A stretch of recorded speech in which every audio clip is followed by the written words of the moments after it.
Sam, and today I'll be showing you how to make my favorite Oreo brownies. Every once in a while, I will revisit an old recipe and just think, this is really good, but I feel like I could make it better now. Those of you who have been around for years, I love you, by the way, you will probably know I published an Oreo brownie recipe a long time ago. Today, I am going to be redoing that one. The old recipe still exists on the blog. I will be linking to that one at the bottom, so you won't lose it if you love that one.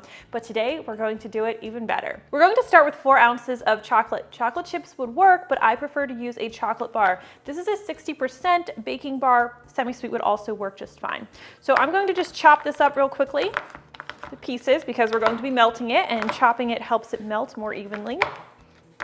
You could break it instead, but a knife makes quick work of it. I'm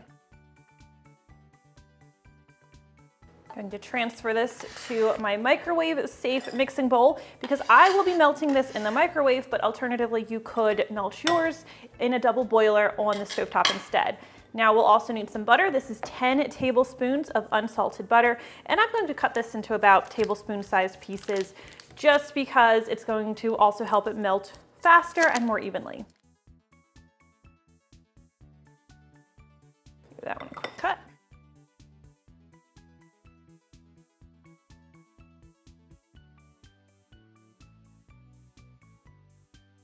So this is going into the microwave. I'll heat it in about 20-25 second intervals, stirring well in between until everything is completely smooth and melted. Oh, and before I forget, you are going to want to get your oven preheating to 350 degrees Fahrenheit.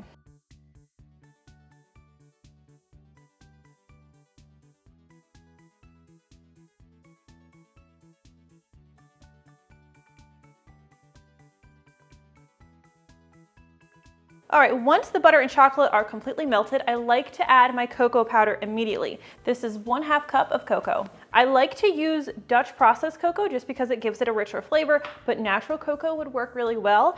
And I was thinking if you wanted a black brownie, I bet you the black cocoa that we used for my Oreo cookies would probably also work well.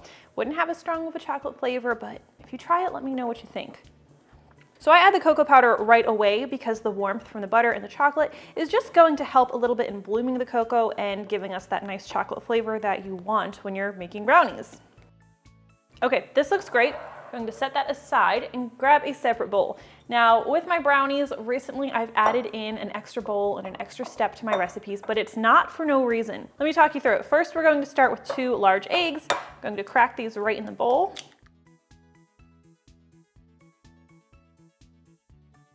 And we're going to add 1.5 cups of granulated sugar.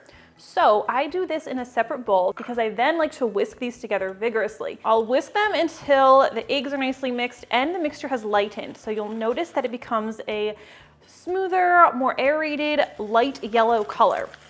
You could also do this with an electric mixer. Technically, you could just add these ingredients to your chocolate mixture, mix it up, and call it a day. However, this extra step and extra dish is going to help give us that nice crinkly meringue-like layer that I really like in a brownie, just that shiny top layer. We'll mix this nice and vigorously. This is my version of cardio. And once that is looking nice and pretty and lightened in color, we will grab our chocolate and just add it right in with the egg mixture. All of that in there. No chocolate left behind. Well, very little chocolate left behind anyway. And we'll stir this together until it is completely combined. We'll also add our vanilla extract at this point, just a teaspoon. All right, chocolate, butter, sugar, everything's combined. So now we're going to add our flour. This is 2/3 cup of all-purpose flour. You can add it right to the bowl. I made you use an extra one to mix the eggs. I'm not going to make you use an extra one to mix the dry ingredients. We're also going to add a 1/2 teaspoon of salt. This is just table salt. I must have gotten some moisture in there because it wants to stick to the bowl. And we're just going to stir this in until it is combined. All right, because I am something of a chocoholic, I like to take the chocolate even further. Even though we'll be adding Oreos in a moment, I also like to add about a 1/2 cup of mini chocolate chips. Stir these in as well. Okay, so if you're wondering, did she forget about the Oreos? Well, that may sound like something I would do, because I once made a chocolate cheesecake and forgot the chocolate. I actually did not forget about the Oreos. We're going to be using them a little bit differently. I'm not mixing them into the batter like you might expect. Instead, We're going to take our batter and we're going to take our baking pan. We're using a 9-inch baking pan for today's recipe. And we are going to pour just half of the batter into the bottom of the pan, which I'm really bad at eyeballing. Doesn't have to be an exact science, but you do want to make sure you have enough to cover the bottom of the pan. Now you can see I've lined this pan with parchment paper. That's my preference because it makes it easy to remove the brownies once they've cooled, but you could do this directly into a lightly greased baking pan instead. And if you watch me struggle with this, you'll probably be like, yeah, that's what I'm gonna do. Nobody likes fighting with parchment paper. But I do it, and you know why? Because I am dedicated to avoiding doing any extra dishes. Now take your Oreos and we are going to nestle them into our brownies. And I do this in rows. Keep them nice and close because I want every bite to have some of that Oreo layer in there. It's like a nice surprise inside brownie. And I said every bite, so I will be breaking them to make them fit. Sometimes poorly breaking them.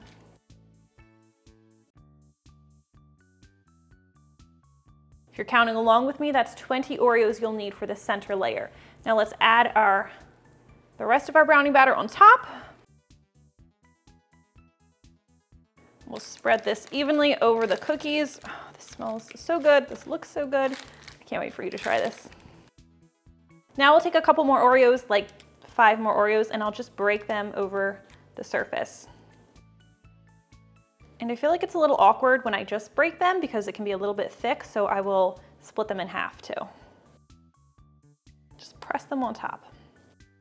And these are serious Oreo brownies. There is plenty of Oreo here. I have been wanting to try this with my homemade Oreos that I just shared. Haven't done it yet, but I'm really curious how that would be. Also, those are just so good on their own. They don't really need to be baked into anything. All right, now we'll take these over to our preheated oven. They are going to bake in the center rack. They're going to bake for about 30 minutes. These can be a little bit tricky to tell if they're done just because of the Oreo layer in the center, but I do still use the toothpick test. What I like to see is that it comes out clean or preferably with a few moist fudgy crumbs. That looks perfect, so we are going to let these cool before we dig into them, even though there's a lot of temptation just to eat them super hot like this. All right, once the brownies have cooled completely, we can use our handy parchment paper sling to lift them out of the pan. Now we can cut into them, which is my favorite part. All right, go ahead, do a couple cuts. These smell amazing.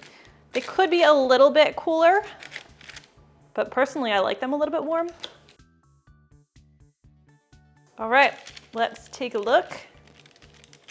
Oh yeah, look at that Oreo surprise. I mean, there's a whole Oreo stuffed inside the brownies. Like, I don't know, I think that's pretty cool. I'm really excited for you to try this new and improved version, especially if you tried the old one. Let me know which one you prefer. Thank you so much for watching, and I'll see you next time. This is it. This is the best way to eat an Oreo. So good. But like, if it's not the best one out there, then what's the point? Bless you. My goodness, all the noise. Man, you can't trust everything you read online. This is so awkward. Don't do that. You will lose your mixture. Organize my mess a little bit. Something I never do in real life.